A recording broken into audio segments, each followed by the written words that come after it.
I'm Jeremy Strick, director of the Nasher Sculpture Center in Dallas.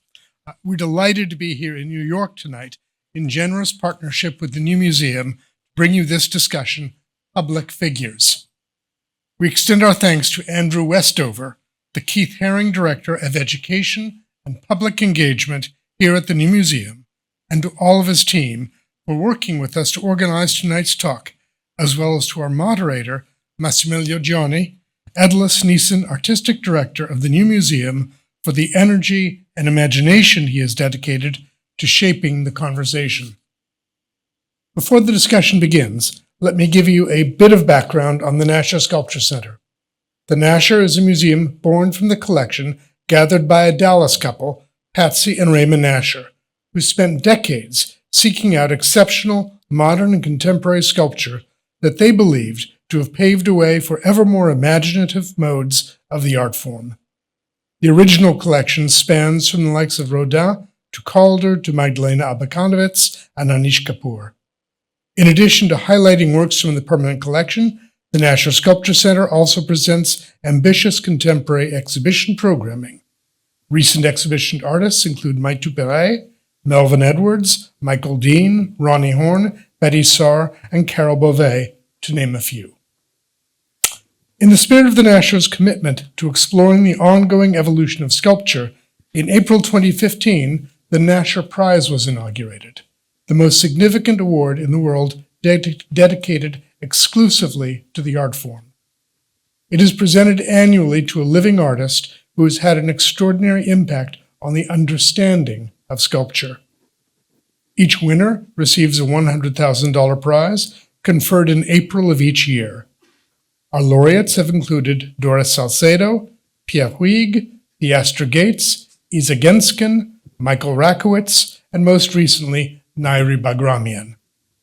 These laureates are selected by a jury that includes architect Sir David Adjaye, artist Philida Barlow, Guggenheim Curator at Large, Latin America, Brazil, Pablo Leon de la Barra, Lynn Cook, Senior Curator, National Gallery of Art, Washington, D.C., Caroline Christoph Bakargiev, Director of Castello di Rivoli, Italy, art historian Brian E. Fair, Hu Hanru, Director of Maxi Rome, Yuko Hasegawa, Director, 21st Century Museum of Contemporary Art, Kanazawa, Japan, and Sir Nicholas Sirota, Chairman of Arts Council, England. Complementing the Nasher Prize is a series of public programs called Nasher Prize Dialogues, of which this discussion tonight is a part. These panel discussions, lectures, and symposia, made in partnership with other institutions around the world, such as the Reykjavik Art Museum, the Common Guild Glasgow, Museo Jumex, Mexico City, Akademie der Kunst, Berlin, the Institute of Contemporary Arts, London, and the Henry Moore Institute, are intended to foster international awareness of sculpture and to stimulate discussion and debate. Held in cities where the practice of sculpture seems especially vital and conversations around sculpture are especially resonant, the dialogue series offers engagement with various audiences, providing myriad perspectives and insight into the ever-expanding field. Tonight's talk, Public Figures, explores publicly cited figurative sculpture at a time when both public art and the role of figurative monuments are particularly charged in cultural discourse. We are thrilled to bring an exceptional panel of artists, Tania Bruguera, Hans Haacke, and Fred Wilson, together with Massimiliano Gioni, to discuss various critical approaches to these topics, including how their practices interrogate or antagonize the history and tradition of celebratory sculpture and representations of the human body within public space and institutions. Please join me in welcoming Tania Bruguera, Hans Haacke, Fred Wilson, and Massimiliano Gioni.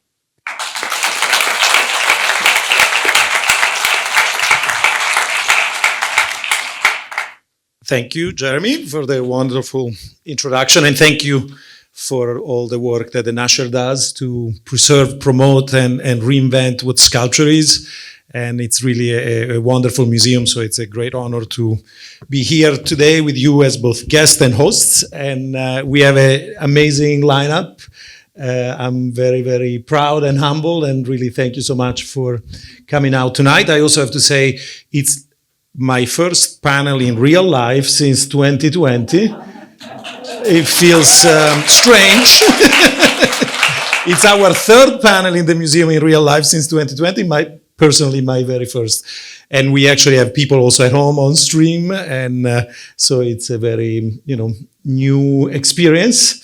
I start doubting whether I exist or not, which maybe is relevant for also the panel tonight, as the title implies. We are here to discuss public art and publicly cited sculpture, and see how these three, I dare to say the word, geniuses of the practice have reinvented the way we conceive of sculpture and public art. We'll start with a few remarks from each of you, I believe, unless anything has changed in my absence. And we'll start off with Hans Haacke. We decided to cut the introductions because we really have a great group that is famous and literally doesn't need introductions, and I think we had their bios also running behind us.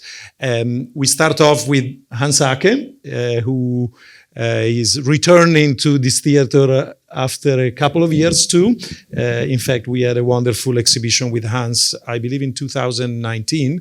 And so let's start off with you, Hans, and particularly we ask you to talk a little bit about one of your most recent and already legendary pieces, which is called Gift Horse, of which we can see some images in the back,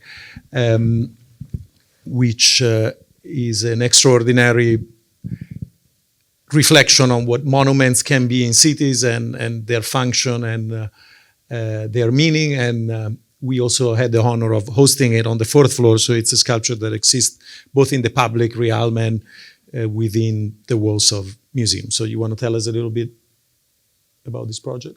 I'll try. Let me preface what I'm saying that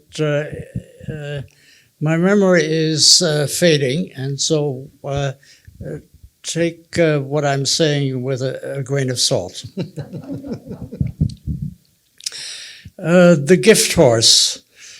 I believe it was in 2014 that I was invited, together with 5 or 6 other artists from around the world, to make a proposal for the so-called fourth plinth on Trafalgar Square, where since, I believe, 1999 or so, every year an artist fills a plinth that was not occupied, let me put it this way, since sometime in the 19th century, with an equestrian statue, as it is customary on Trafalgar Square and many other places. I don't remember exactly why it was empty. One of the British kings or sons of British kings whose riding exercise there was supposed to be presented, it didn't come through. I think it was the money to make the sculpture was not raised because the figure that was supposed to be celebrated was not loved. Oh. Which is interesting in the Yeah. context of Yes. responsibilities Yeah, of yeah. public figures. It was a missed fundraising opportunity because the person that was meant to be commemorated was not There loved. were no by- packs who could do it. There was no GoFound. Okay, so so I came up with a proposal, and I never dreamt of it being accepted, but it was, and I did research on the site, its history, and then also research on what I what came to mind. And in the end, I made a proposal that a skeleton, rather than a normal sculpture of a horse, a skeleton of a horse should be presented there, because things normally are not good, but on the raised front leg of the skeleton should be a live ticker of the London Stock Exchange. And as I said, I didn't expect that this would be accepted, and particularly with the title Gift Horse. But the remarkable situation around the plinth is that the jury that decides whose proposal should be realized is in fact quite independent of the mayor, independent of all sorts of other authorities that might have a say, and certainly be not happy with a gift horse there. And so, lo and behold, I was asked to actually execute it. And then it was a question of how to do it, and I did further research and found that George Stubbs, when he was young, made prints of skeletons. His father was a bronze caster, and he knew about this. And I found a book in the library of Cooper Union, where I taught for 35 years, of George Stubbs' prints. And that was, in fact, what I pulled out and presented to people who can execute such things to work with. And they did. It was the skeleton was cast in a foundry in Philadelphia. It was quite remarkable. And of course, I'm not technically involved in these things or know about it. And I was surrounded, fortunately, with a lot of people who really knew the thing. And the gift horse was put together, was put on a boat and shipped to London, and put up on the plinth. And then it so happened that Boris Johnson, who is now the Prime Minister, however long it may take,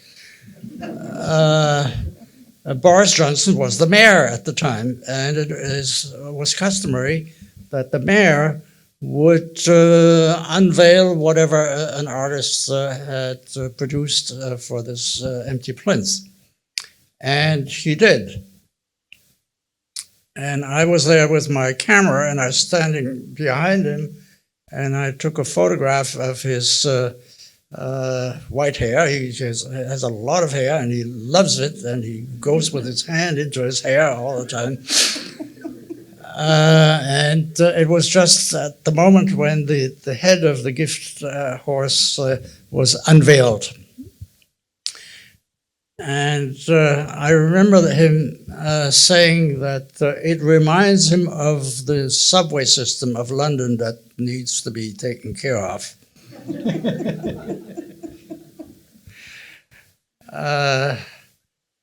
And people on Trafalgar Square were rolling their eyes as far as I could see. And then the ticker was running, and everybody could see their fortunes.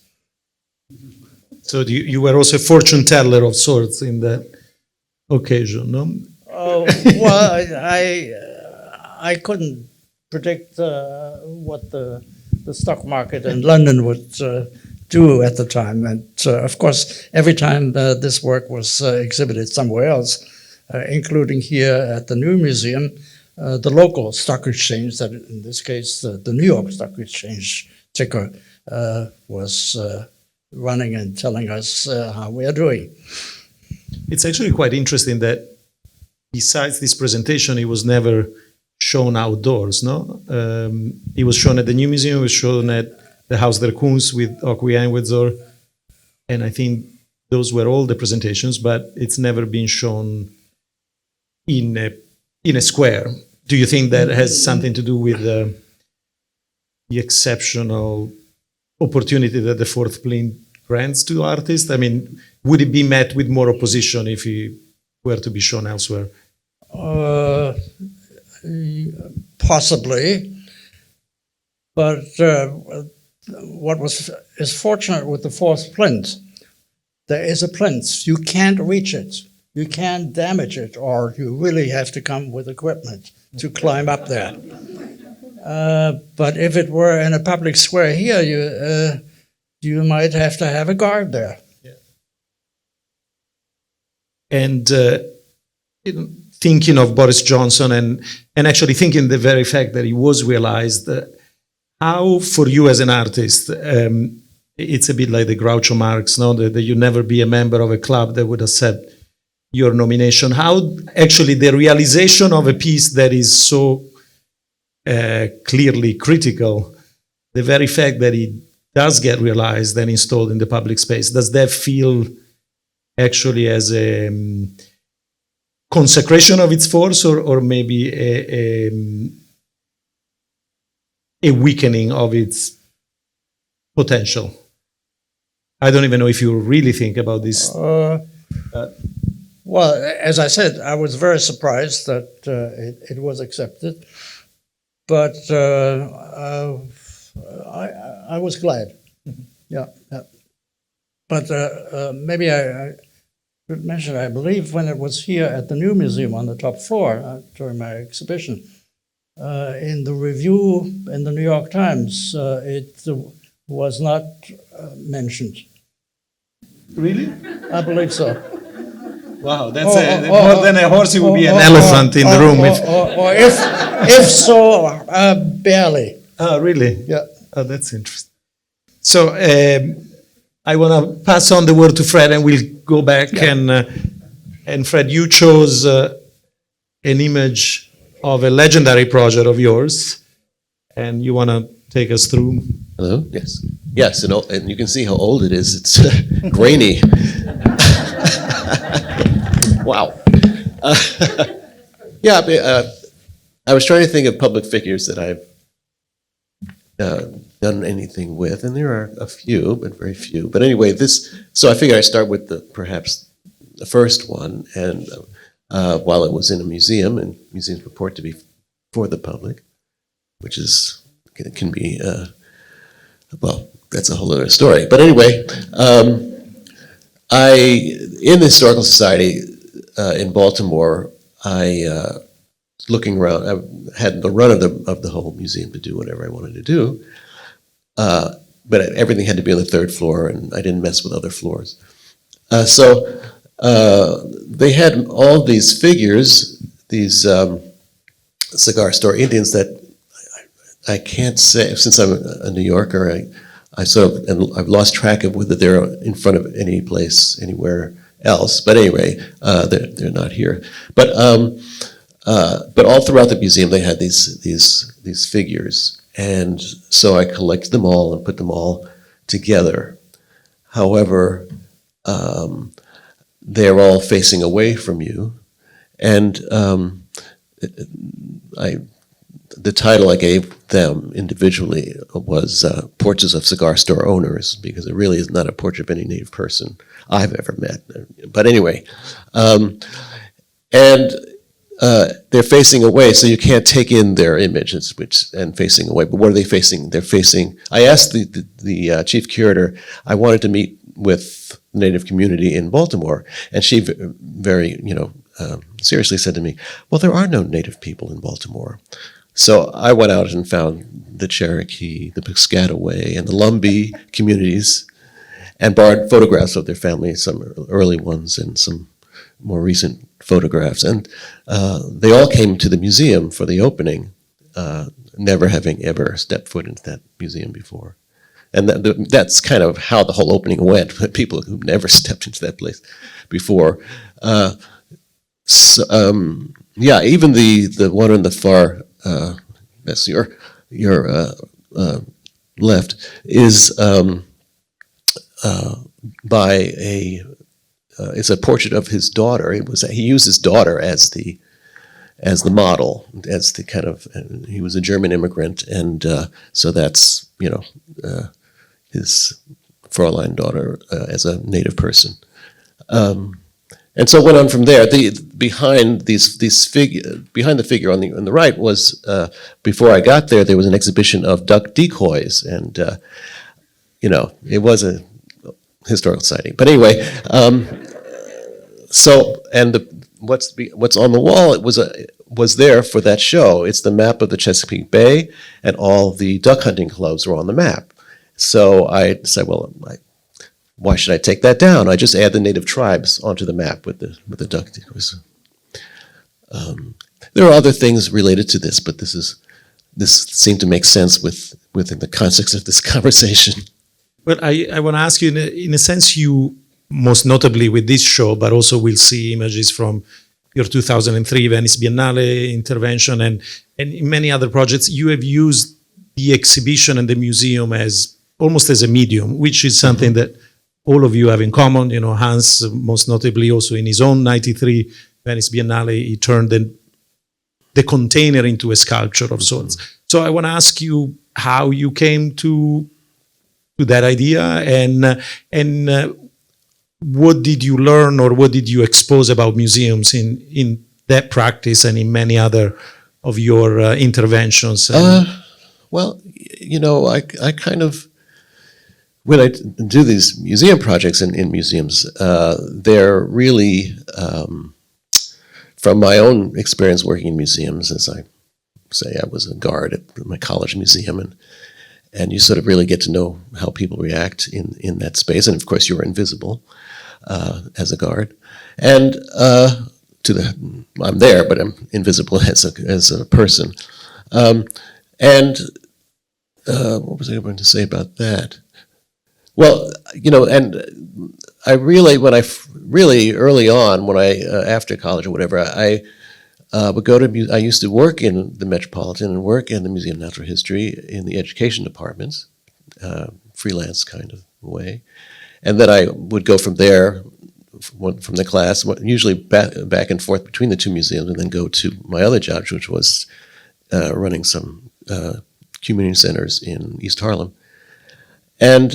But I was very intrigued by the fact that, in my relationship with the museum, I was a visitor. I was an artist that was looking at art, and it was a third thing that I was, and I can't remember now after all these years. But a visitor and a worker in the museum. So all these different roles that I played sort of kind of competed with each other, and different vantage points, different views that one would have of an institution because of who's looking, what's their background in relation to who's looking, and I've just found it very. There are many things that I got mad about in museums, as much as I love museums, because the perspective was very specific and just not everybody's perspective on the things that you look at and think about. And so from that point, I began to kind of interrogate institutions to really try to reveal reveal what they were not saying, or that they didn't even know they were not saying, by making exhibitions with their collections. And this was the first one, never expected anybody to invite me to do that. I was surprised after I did this one that anybody did after that. But that was not the case. So, yeah, because when you realize, or you have a perspective that's different, you can get really mad about these institutions that seem to be just erasing like there was no other perspective on it.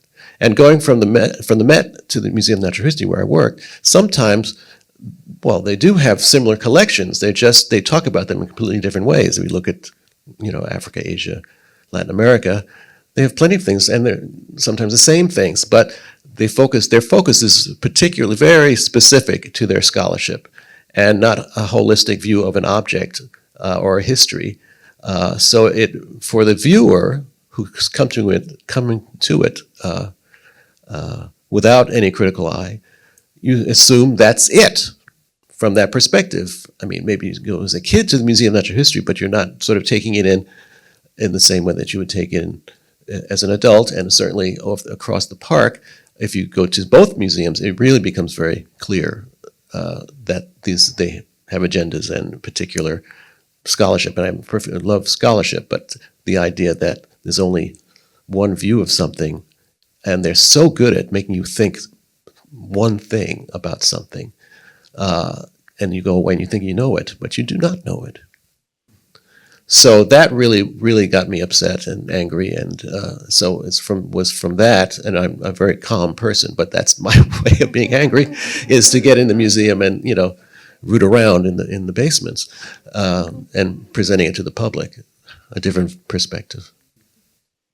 We'll probably go back to this question also after Tania speaks, but obviously the question of the museum as a public space. We have heard a lot most recently about public figure assuming in squares, in streets, but obviously museums, whether or not are public, particularly in the United States, is a very contentious question at the moment. And I don't know if you have any thought about it in relation to your work. I mean, now you're also a trustee, and does that change also the way in which you can apply pressure on museums? Or no, it's not a trick question. I know it's not a trick question, but I mean, I have this passion for museums, and I want them to do better. And so yes, being on the board of the Whitney has, and for all these years, as many years as I have been, being only one person is it's a big job with institutions. I used to say museums changed glacially. Things got heated up after George Floyd, but my experience in museums and in different various levels is that people do have aha moments. If I'm being my positive self, that the majority want to, people don't want to change, but they do, when you put it in front of them, do try to be their better selves and step up if it's brought to their attention. And so that's what I find that I do in my way. And but the museums have really shifted and changed a great deal since I started. So I'm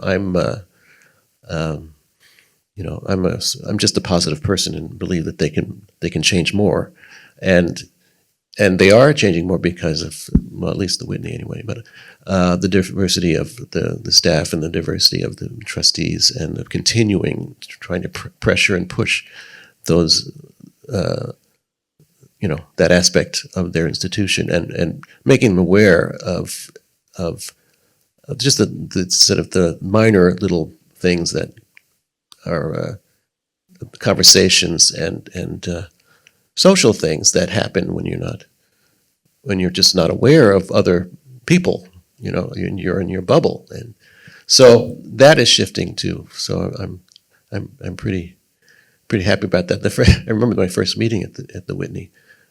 trustee meeting, and someone leaned over and said to me, "Oh, and who are you?" I said, "Well, I'm Fred Wilson." And he said, "You're not Fred Wilson." And I'm like, "Well, my mother told me I was Fred Wilson." I mean, I didn't know that this guy made jokes. I mean, it was apparently a joke, but because he was talking about the venture capitalist Fred Wilson, who was, we joke about that now. He, not the trustee, but the other Fred Wilson and I joke about it. I don't think anybody's ever said, "You're not Fred Wilson" to him, but anyway, that's besides the point. So that was my first meeting, and it's actually, that was a good thing to happen in the beginning. It was just straight out, straight up at me, because then it meant I had to kind of step up and not just kind of sit back and Adam Weinberg and I are fast friends, so we try to push these. I try to push these things with all the staff and the board, and I think they've been doing incredible work in the last few years. Thank you. We'll actually speak a little more about museums in the next image by Tania. And with you, Tania, I think it's also inevitably, I think all of you are public figures yourselves, but with you, Tania, it's also inevitable to think also of the role of artist as a public figure, no? And maybe we'll have a chance to discuss that. But so you want to tell us a little bit about this project? Yeah, well, I was called by Catherine Wood, who worked with me before, and to told me, "Okay, you're going to do the next Turbine Hall." And I was very happy for a second. And then I was like, "Oh, Jesus, what am I getting into?" So she's like, "No, that's how everybody reacts. So it's normal." And so basically, the first thing I did is I look at all the history of all the previous Turbine Hall projects, and then I realized that what I wanted to do is a social engaged art project as a Turbine Hall project, which is basically an invisible project, something that nobody's going to see basically, but the institution itself. So basically that project in reality was a question I asked the institution. And the question was very simple. It was, the Tate Modern is one of the most important institutions in the art in the world. Are you as important for your neighbors? And then basically we created, I went there, I lived there for a long time, which was scary for people. Like, why is she still here? But I say, okay, if I'm going to do this project with the neighborhood, I have to be here. I have to have a day-to-day relationship with them. And basically, we created a group called Tate Neighbors, which already exists. It still exists now. And basically, we went around the Tate and we saw different organizations or people. And the Tate Neighbors, which is all the people there, were people who, for example, some of them never ever, I'll tell you, that the lady with the cane, she lived next to the Tate, literally, one of the buildings, kind of old buildings, and she has never stepped in the Tate. But you had other people, for example, the tall guy here, who actually was part of the staff. And you have the guy next to it is part of the group who was critiquing the Tate during the relation with the BP. So that was a little scary for the institution when I invite them, they were very, very critical. But basically, I didn't know what I was going to do. And I have to say the Tate was very cool with that. Like, not knowing what the project was, just I was meeting every day with these people. Every day we met and discussed. And then one day we start talking about how it has changed in our culture, the idea of recognizing somebody, and how people now do a little cut and pay for recognition. And before, when you had buildings named after people is because they did something amazing, not because they pay so much money. And basically, there was a big controversy with the person who gave £100 million for the name of the new building. And we decided that what we wanted was to name the building that is in front. So you have the Blavatnik here, you have the actual hall, turbine hall, and then you have this other building. That building was called, I don't know, the machine building. I don't know, it was like some. So we say, okay, we want to rename this building. And we decided to name it after Natalie Bell, who is the person next to me, laughing, very happy. And the way we selected her was after many, many discussions. We wanted to find a person that was good to the neighbor. And then she has been working for 25 years as a social worker. She worked with kids at risk. And thanks to her work, she saved some of these kids who now are studying and so on. And now she works with elders. And she was really, really loved by the community. But it's one of these invisible people that nobody see. So one of these public figure that is not public. And we decided to do this, to put the name. I have to acknowledge that Frances Morin was amazing. She was really plotting with us, which was very great. And actually they lost £100 million because this job, because this piece, because I think that the development department didn't like my project because they couldn't sell it to somebody. So, but I think that's the kind of project that I was very proud, because after we finished, we had not only created a process in which the neighbors talk to the director and all the people there about what they find work and doesn't work in a very candid way. And at the same time, it was very beautiful one moment, because the people who work in the museum, they didn't want to do the job because they didn't know who was it, because it was a secret until the last day who was the person, to make it, to make something, exciting.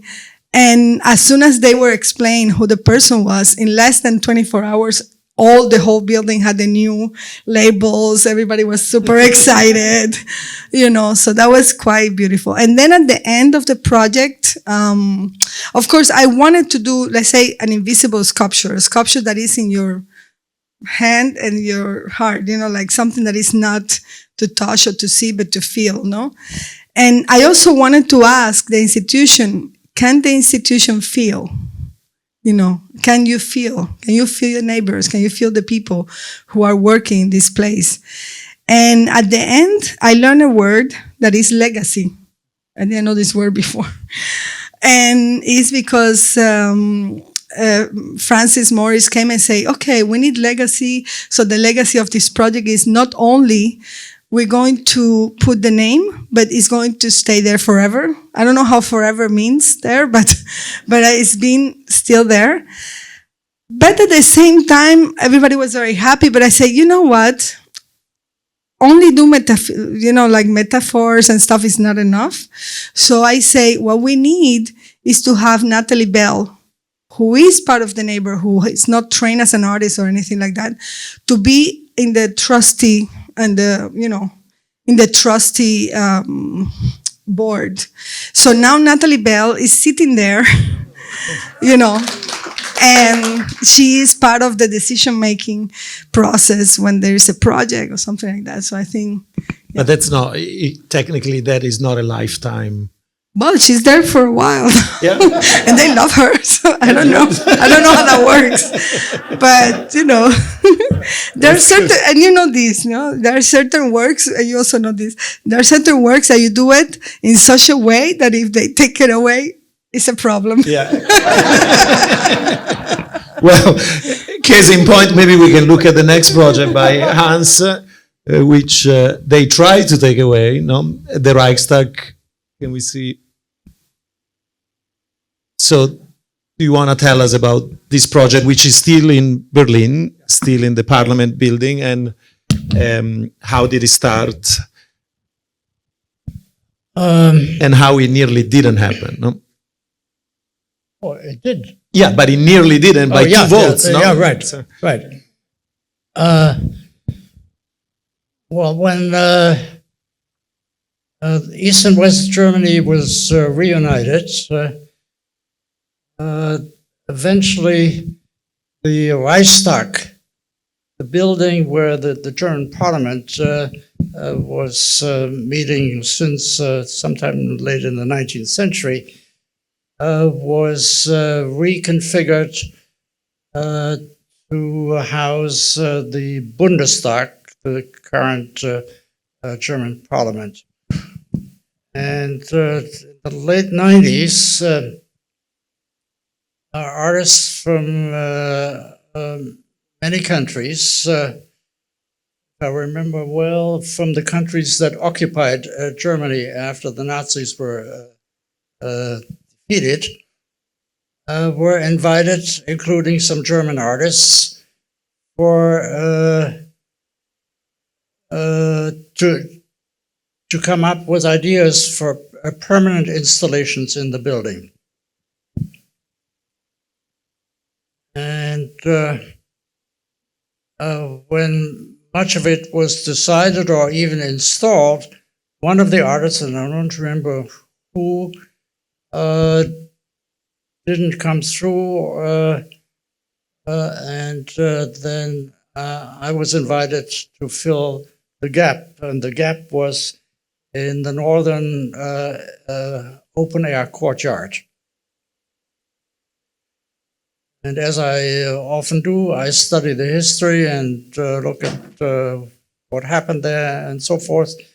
And I learned that the inscription on the building, which was built sometime in the late 19th century, as I mentioned before, was very controversial at the time, in the sense that the emperor, Kaiser, did not want a dedication on its facade saying to the German people, because he thought it was, in a way, putting him aside. And so for quite a while, this proposal for the dedication was not realized. And during the First World War, and I believe it was 1917, when things were not too well for the German army, somebody persuaded the Kaiser that perhaps it would be good now to dedicate this to the German people. And grudgingly, he agreed. And then the letters needed to be designed, and somebody, I can't think of his name right now, a very, very important graphic designer came up with the lettering, which is a mixture of the old Fraktur and Latin letters that we quite familiar with and read all the time. The old Fraktur is a little bit like the New York Times call it font. Yeah, Yeah. masthead or whatever. Yeah. And then very significantly, I read that the letters that were supposed to go up there were produced in a foundry in Berlin, which was managed and owned by a Jewish family. And it was installed eventually, and then as the sad German history, most of the members of this family did not survive the Nazi period. When I was invited to participate in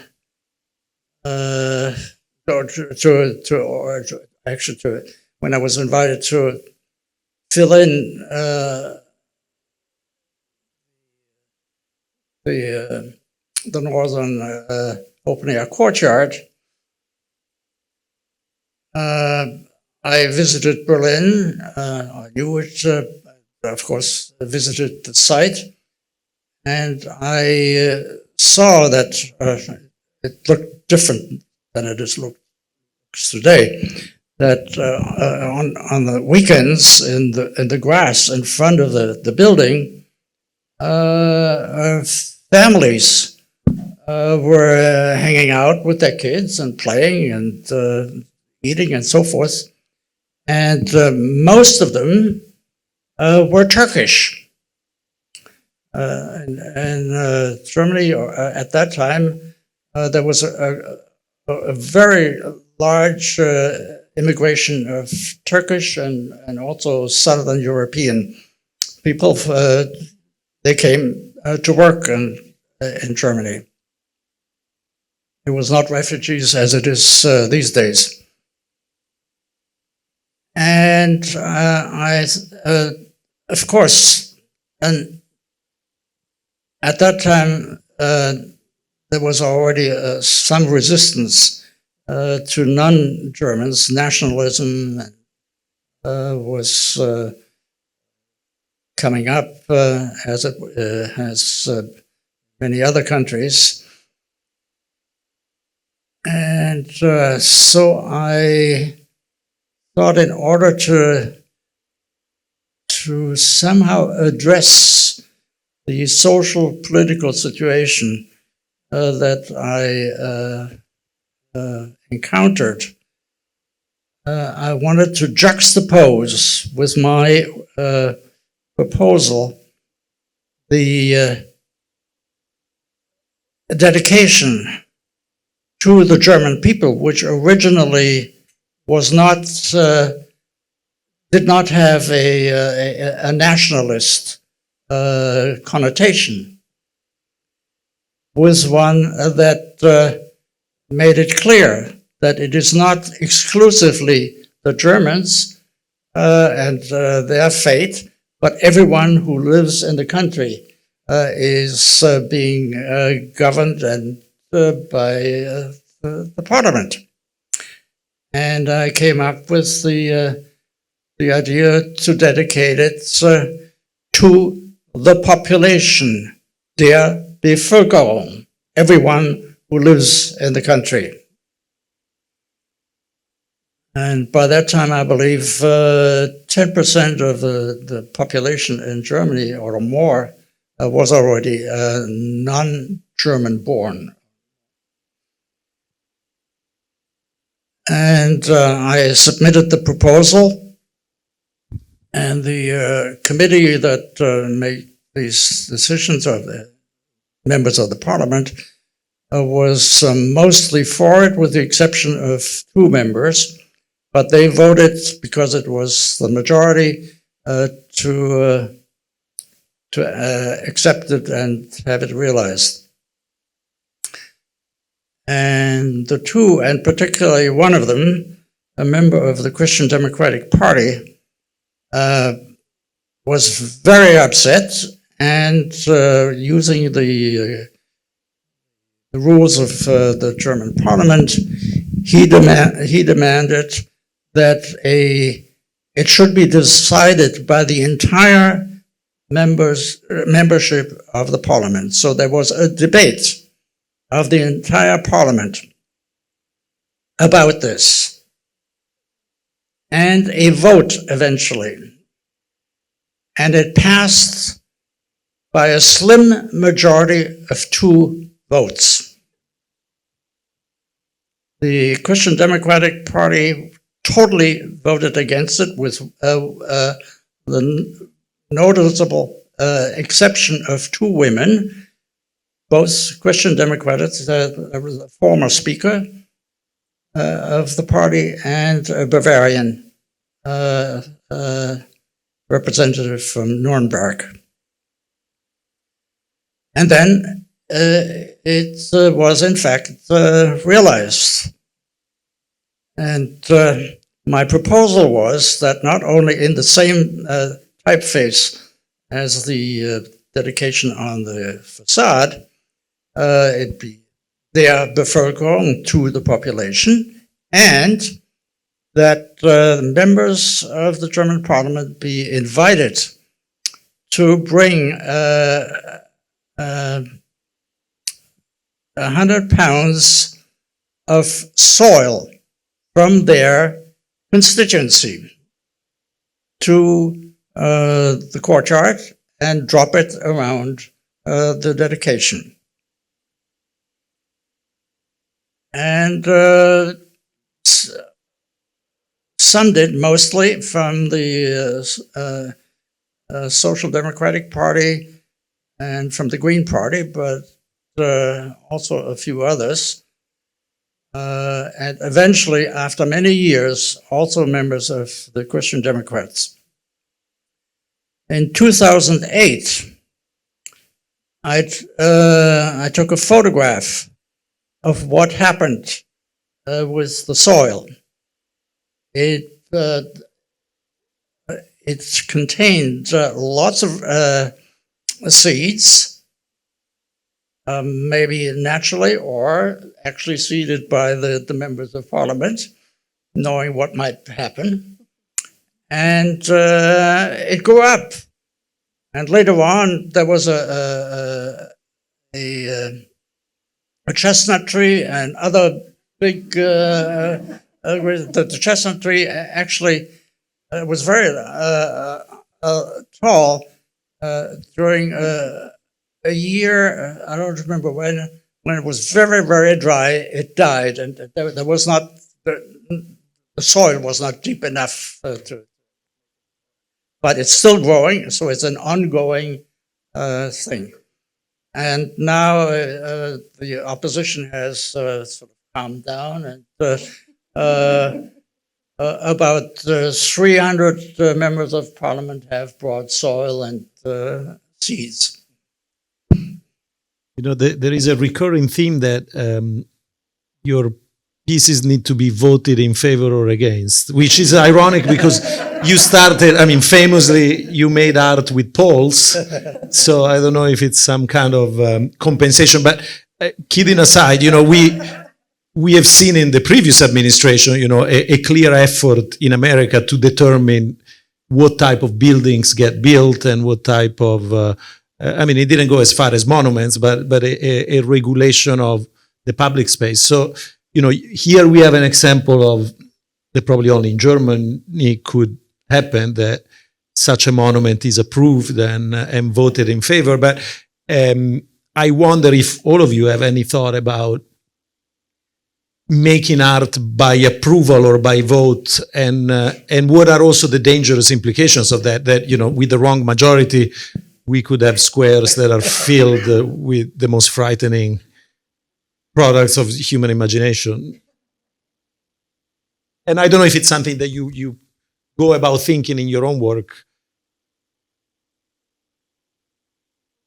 Not so much, or? The piece at the Tate, it was voting. Yeah. I didn't know, I had no control who the person was going to be. So I had no control. It was like they decided. Yeah. I mean, they had to present the candidates, everybody voted. Very democratic. Yeah.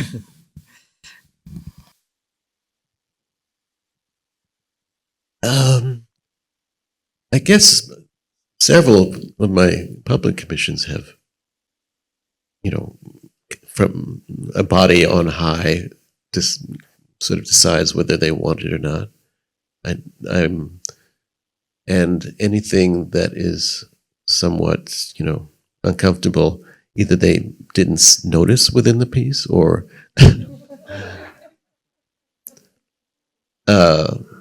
but yeah. So yeah, it's kind of something with public art that there ends up being a certain body of people that decide on and public commission. I mean, private commissions too, whether they like it or not, and you're not sure of how much they understand it or not. But yeah, but I haven't had that kind of experience with the work. Well, what am I saying? That's not true. I have things that never got made, so that was another. But do you, speaking of public commissions, or do you take into account that that's a possibility, that the work will not be realized, and how does it feel in contrast to the work you do in the studio, or the work that you? We'll talk about this in a second. But are you ready to compromise, or is compromise a fact when it comes to public art? I never get so in well, that's a different story. If I never get so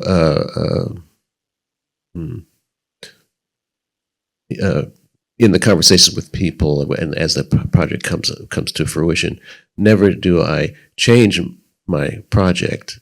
It's either, if it's I really think it's important to me, but of course with public art sometimes you have to massage it in certain ways, but practical ways, not necessarily philosophical or other ways. But you always, if there is any kind of, as Hans was saying, any kind of manipulation does change the work, and you just have to be really cognizant of, is it still in there, whatever you're basing your desire to do on. And so that's just a conversation one has with themselves. And here we're looking at images of your 2003 American Pavilion at the Venice Biennale, which I assume and believe it's actually vetted by some kind of jury, no? Were you aware of the process that led your project to be chosen, and was there any friction around it? The artist, the curator, oddly in the United States, unlike other countries, the artist is not chosen directly. It's the curator that gets chosen. That's why I moved to America.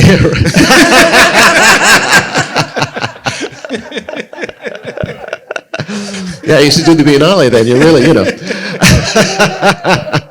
But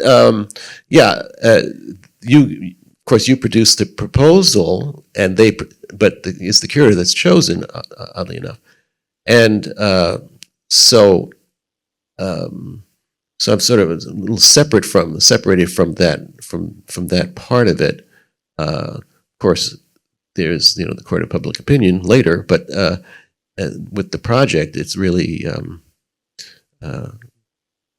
they're choosing the curator or the institution, and that's a whole other conversation about how that's somewhat problematic. Which institution presented this pavilion? What's that? Which institution did you make the pavilion with? This was Fred. Come on. It was Boston. It was MIT. Uh-huh. The Veralist Center. Yes. Yeah. But the thing was, since she was chosen, we had a proposal.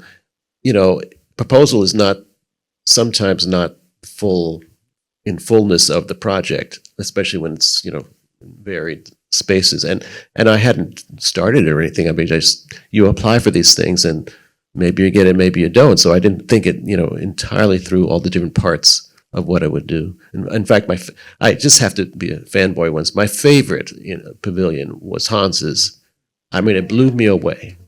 But anyway, I just had to do that. That was earlier. I didn't have to compete with that. But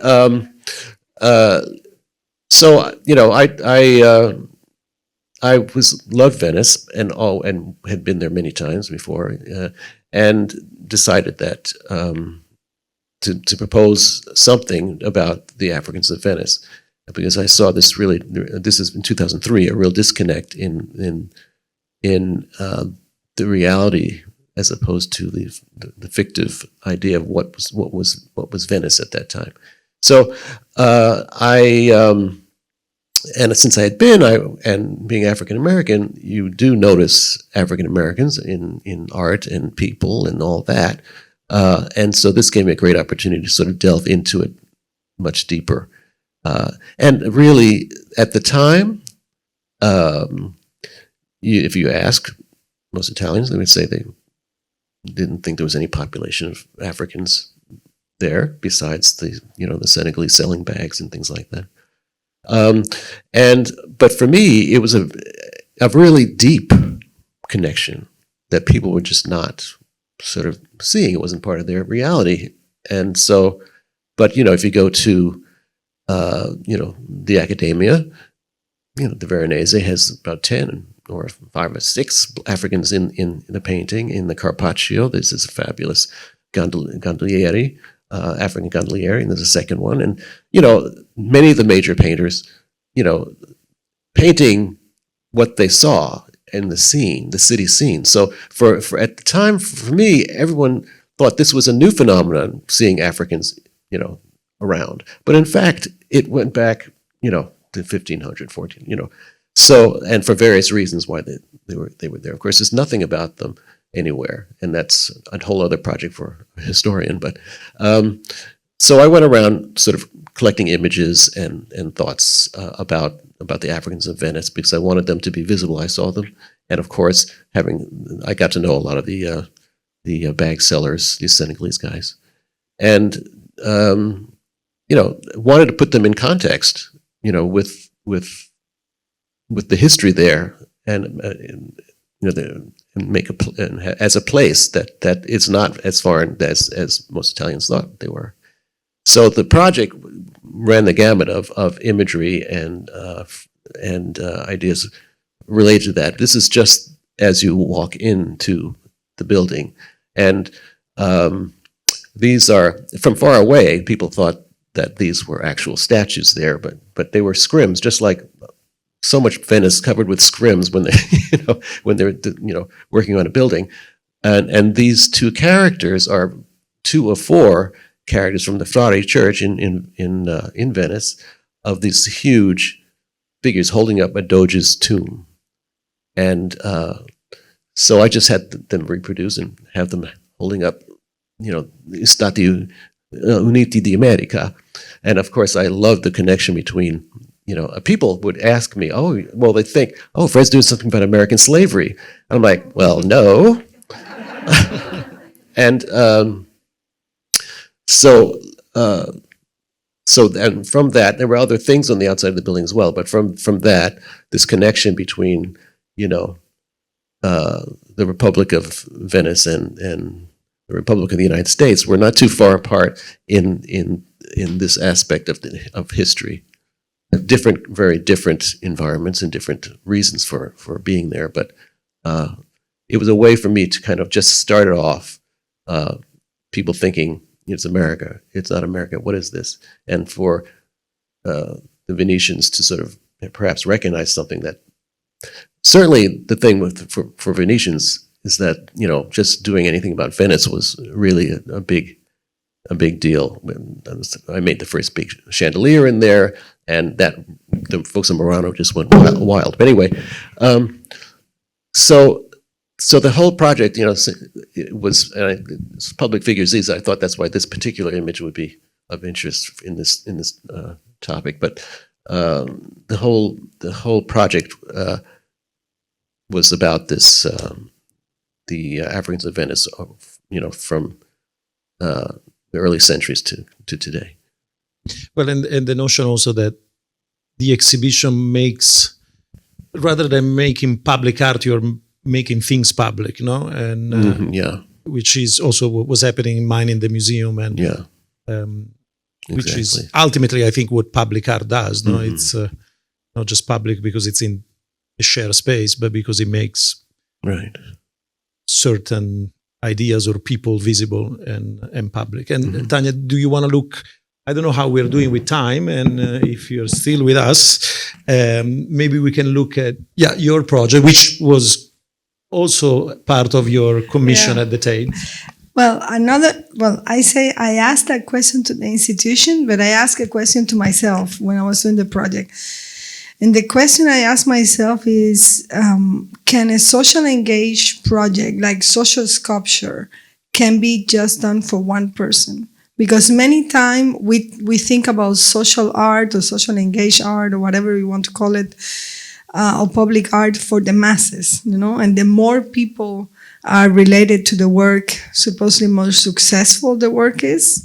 But I really wanted to do the opposite, like having all these people in the neighborhood just working for one person. So that's that's one of the ideas.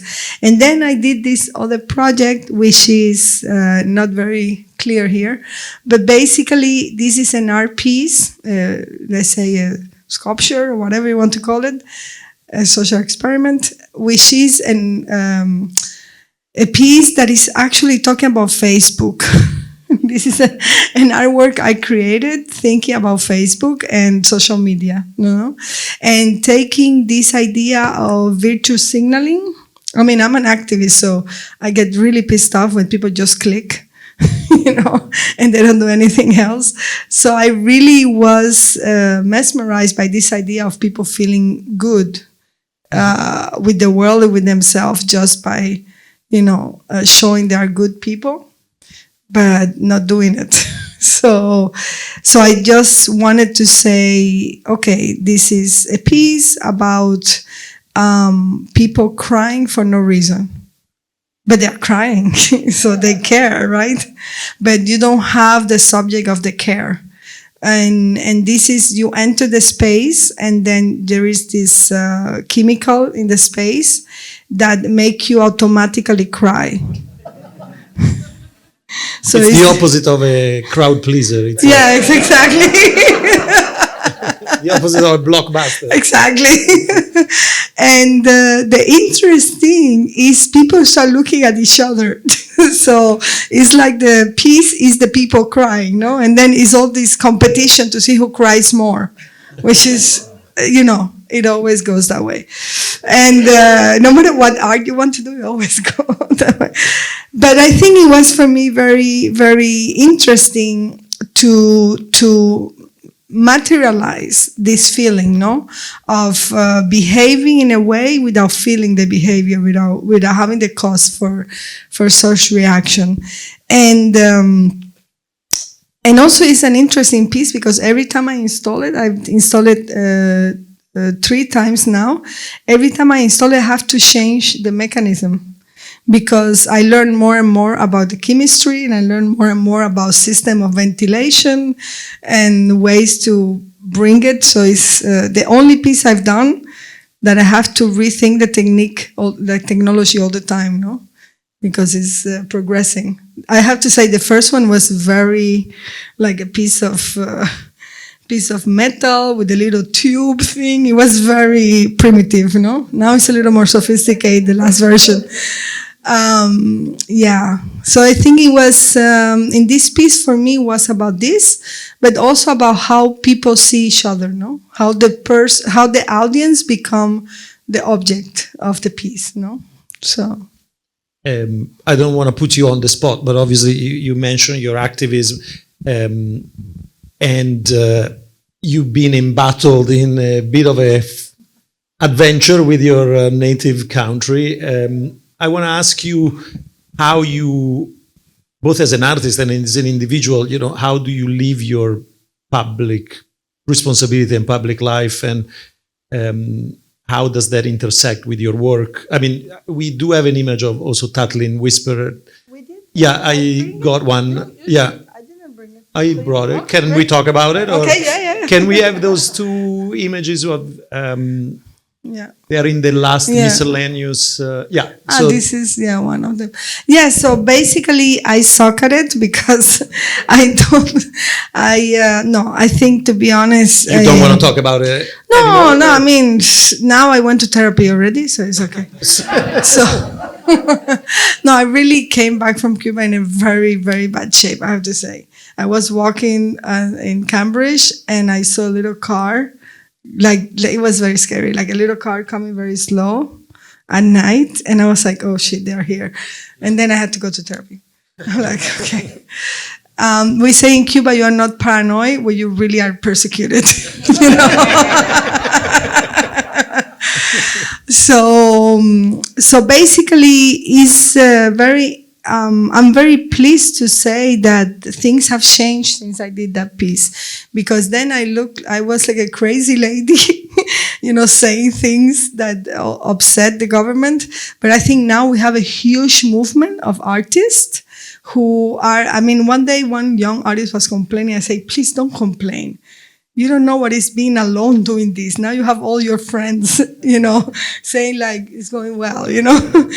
But right now the situation is quite bad, because not only they are forcing people to leave the country, and we have the biggest migration since the 90s. We have 78,000 people living in 1 month, and they live anywhere. They go anywhere. They go any country that doesn't ask for a visa. So you have Cubans now in Russia, in Serbia, anywhere in the world that doesn't ask for visa for Cubans. And it's really bad, because now they're putting everything in the law. So basically, on maybe you know, 11th of July, the whole people went out. There was a small group who went out and did like this Facebook direct thing, and all the people saw it, and it's like, oh, okay, let's do it. And then immediately the whole country, it was the biggest demonstration in Cuba, in the whole history of Cuba. And it was in all the country. And the way the Cuban government responded was putting sentences up to 30 years. Just to go out in the street and say freedom, and we are not afraid, and leave to the government. And right now we have several kids. The number is not clear. Some people say 50, some people say 75, 100, underage, who have been condemned. There is one kid who was 17 when he was arrested. He was detained, and he was condemned to 18 years. So he has more years condemned in prison than the years he has lived. So this is a kind of horror that we're living now. And of course, it's a construction for people to be afraid, no? So I think it's very tough right now for us. And there is the new penal code that is going to be approved in a few weeks, but they already show it.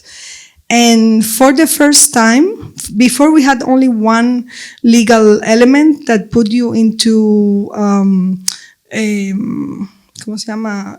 Pena de muerte, death sentence, which is betrayed the country, which is normal. Everybody has this. But now in the new penal code, we have up to 6 new possibilities for them to condemn you to death. Then this is very scary for us right now. So things have changed. We hope to change it again. I just came back 2 days ago from Europe, because I met with the European Parliament's MPs and with some of the people from foreign relations, from European Union. And, you know, we're doing all this advocacy also for them to demand them to release all these prisoners, because they've done nothing. We have more than 1,200 people in jail just for this, and some of them have been condemned in groups. They take 12, 15 people and they all sentence them in groups.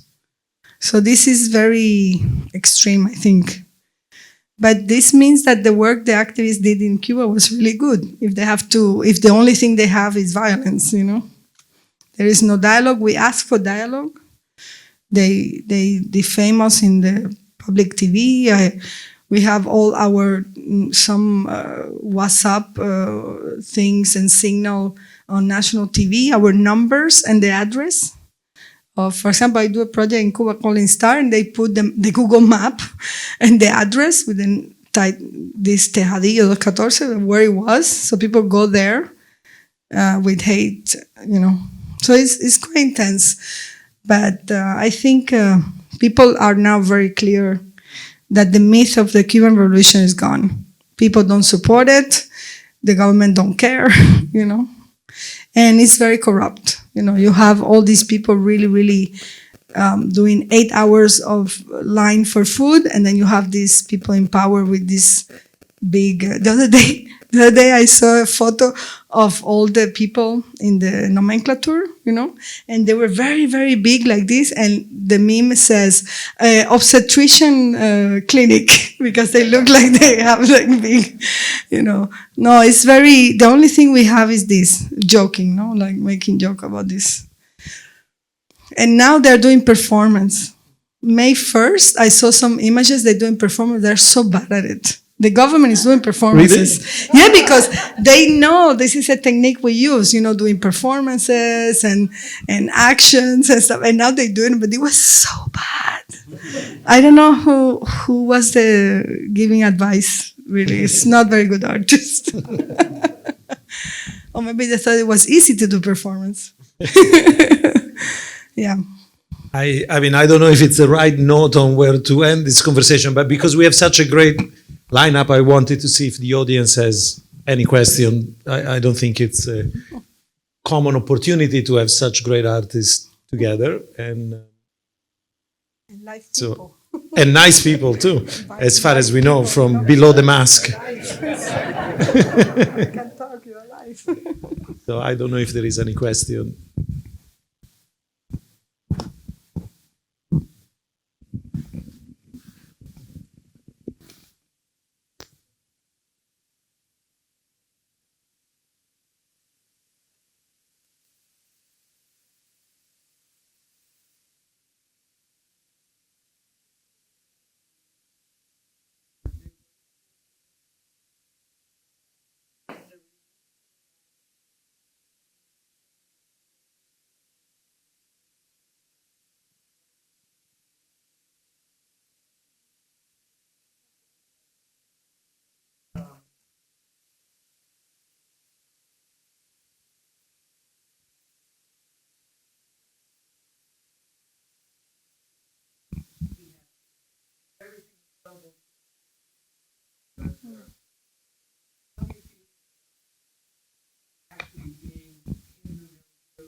Yeah, it's funny because they were telling me they want me to leave. At some point, they said, if you don't have money to buy the ticket, this is the government agents, you know. If you don't have money to buy the ticket, don't worry, we'll put you on the plane. And I'm like, no, I don't want to leave. I don't want to leave. So it was like this for like, I don't know, many months, almost 6 months. And then some of our colleagues were in prison after the July 11, and there were like 48 of them. So it was 24 of the group 27N, which I'm part of this group of artists who is a new movement called 27 of November, which is the day we went in front of the Ministry of Culture. And also there were kids in prison. There were also independent journalists in prison. And there were some artists in prison. So I made a list together with all the activists who gave me all the names. And then I say, now I never talked to them. They talked to me in interrogation. And the longest interrogation I had consecutively was 11 hours. It was very intense. But I decided to do a performance, so I didn't talk. And Hamlet, a friend of ours, was in prison. And every time I say, okay, every time they mention Hamlet, I'm going to say he's a great artist. And then she was really out of her comfort zone because she was asking me stuff and telling me horrible things, like my mom died very recently, and she was talking about my mom like she was alive, and now you go home and she's going to talk to you. Like they use everything. And I was like this, like I'm a performer. Concentration in the respiration, like I was like, oh my. And then they say, Hamlet, he's a great artist. He's a great artist. Because also the other thing they film you all the time. They have hundreds of hours of me talking or interrogation. And I knew this, so I didn't want them to use it on TV. And yeah, at one point she was like, yes, I know, he's a great artist. And then she realized it's wrong. It's like, but why? He's a great artist. Yeah, but it was quite intense. So I never called them, but I found another activist who have their number. And I say, tell them I want to talk to them. And then I say, okay, you want me to leave? Yes, when are you leaving? When are you leaving? I'm like, no. You want me to leave, but I leave in exchange of you. And then I gave a list. Of course, they didn't release all of them. There were 3 of them. They said this is not on our jurisdiction because it's already going higher. Like they are negotiating with the United States, basically, some of these people. And they released like 24, which is not a lot. But they always do that, so you don't feel good. They never let you feel good. And I'm doing a new piece about that, about how feel half good, And I want to be there, but to be honest, I exceed all the possibility of doing anything. I was since the 16th of November until 27th of August in house arrest. Without internet, without people visit me very little when they wanted. There was a person who worked with us in Instar, and she was literally dragged on the floor like this to not go to the house. It was a situation that I don't like, which is being a victim. I never allowed them to put me in the victim seat, and that they were doing this, Like I arrived and a friend of mine told me like, oh, I was bored already. Because every day is the same, The police in the door, so they do that too, They tire people, And I realized I was more effective outside temporarily. And yeah, so but now they don't let us go back, which is interesting. So we are preparing this action where a lot of us are going to go back the same day. We'll see, but I cannot say more about that. Yeah. Wait for the microphone. Oh, okay. Yeah, thank you so much. It's such an honor to be here and hear you all. I had a question, but at first I just wanted to say an observation is that you all share this idea of bringing visibility to people that aren't visible, whether or not they're neighbors or even Germans having the sign or Africans in Venice. But I wanted to ask about scale, actually, because with public art, I guess one assumes largeness. And I loved I love the kind of miniature, intimate places of your work.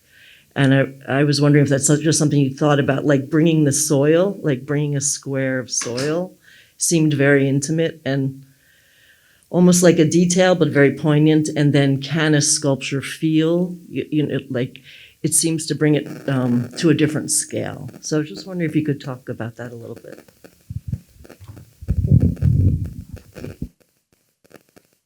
Well, the 2 works are very different. One is a traditional sense sculpture. Was put on a plinth, as all the other sculptures on Trafalgar Square are.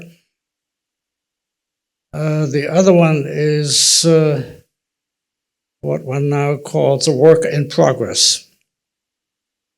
And when I put a caption to a photograph, I say 2000, which is the year when it was inaugurated, and then a hyphen. It is ongoing. And it is changing. And in the beginning, it was, as I mentioned, only members of some parties who participated. And in the meantime, there are others. But then, of course, there are also parties that, like the AfD, the right wing, the new right wing party, which is in parliament, who, of course, will not bring soil to add to the vegetation in the courtyard. I'm not sure whether this really answers your question, but I'm glad to. I would be glad to carry on if you have a.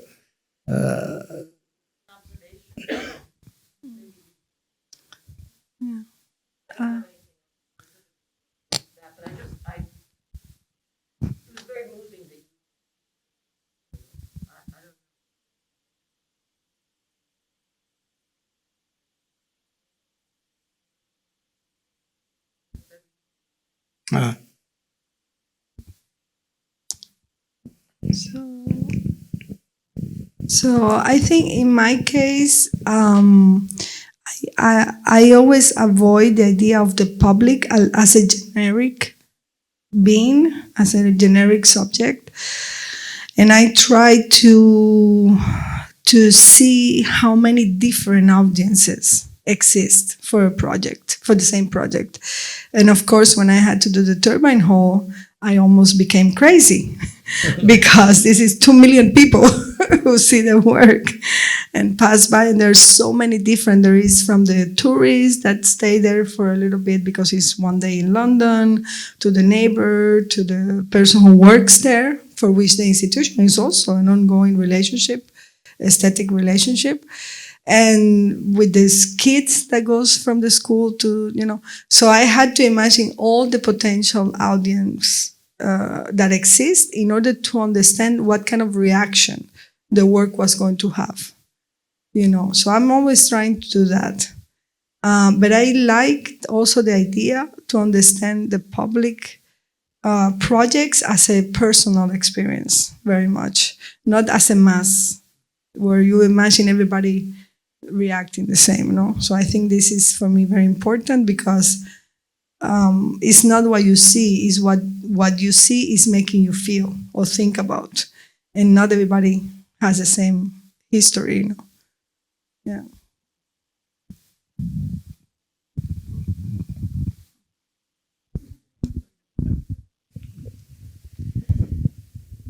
When do you think it's beneficial to remove a public monument? Not one of yours, of course.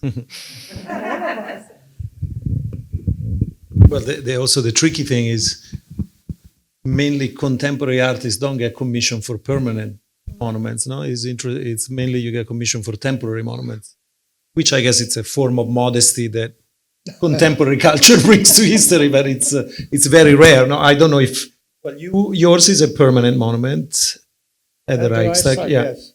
Yeah, but it's I think very infrequent. So you want to answer the question of when you think it's appropriate to remove a monument, and you want to take the mic. But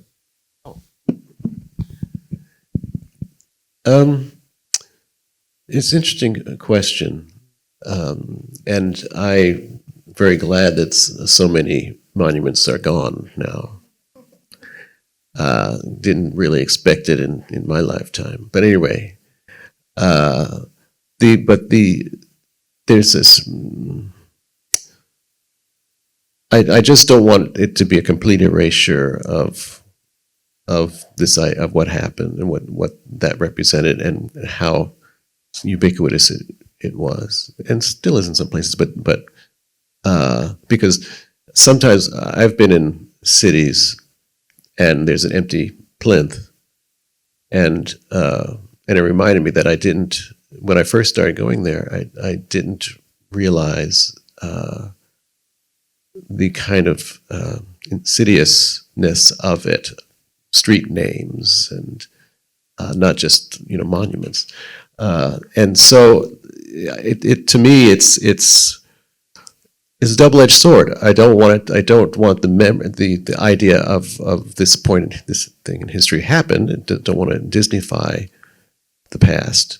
On the other hand, it's extreme. I can't even imagine living underneath certain images if you're at all, have any knowledge of history, with things that are completely against you and have been very degrading to people that you would know, and they're still there, just as if it's as if they're not as if they're not there. But yeah, somehow, and maybe it's a different moment, where the moment of removal, which is great, and that it's happening, and but what to do with them is a whole other issue.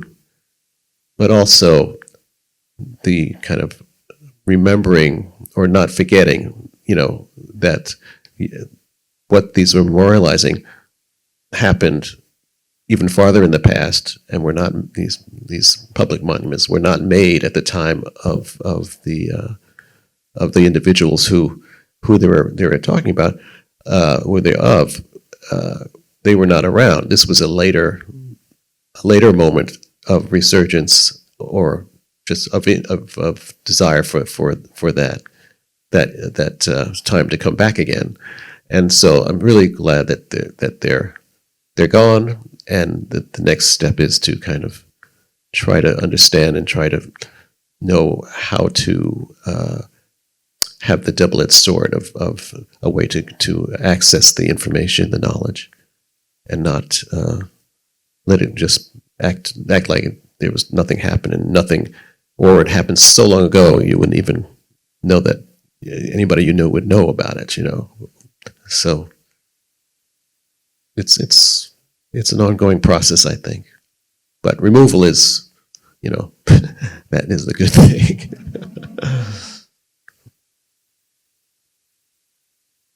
Is there time for one more question, or maybe not? Well, thank you so much. This was really an honor, and